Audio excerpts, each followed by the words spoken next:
ఓం సాయిరామ్. బాబా తన భక్తుల భవిష్యత్తును కాపాడటానికి ఏ రూపంలోనైనా ఎలా వస్తారో చెప్పే అద్భుతమైన లీల ఇది. ఈ కథలోకి వెళ్లే ముందు మీరు కూడా బాబా భక్తులైతే కామెంట్ బాక్స్లో ఓం సాయిరామ్ అని టైప్ చేయండి. అలాగే మన ఛానల్ని సబ్స్క్రైబ్ చేసుకోండి. ఒక విద్యార్థి ముఖ్యమైన పరీక్ష రాయడానికి వెళ్తూ హాల్ టికెట్ మరియు పెన్నులు ఉన్న బ్యాగ్ను బస్సులోనే మర్చిపోయాడు. సమయం మించిపోతుండటంతో సాయి, నా కష్టం వృధా కానివ్వకు అని కన్నీళ్లతో ప్రార్థించాడు. సరిగ్గా అప్పుడు ఒక వృద్ధురాలు వచ్చి అతని చేతిలో ఒక పాత పెన్ను పెట్టి వెళ్ళిపోయింది. ఆశ్చర్యకరంగా అతని జేబులో హాల్ టికెట్ నంబరున్న కాగితం కూడా కనిపించింది.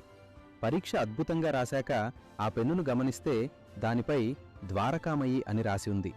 మరుసటి రోజు అతను షిరిడీ వెళ్ళినప్పుడు బాబా పటం ముందు సరిగ్గా అదే పెన్ను ఉండటం చూసి నివ్వెరపోయాడు.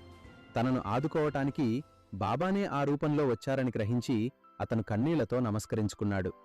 బాబా మన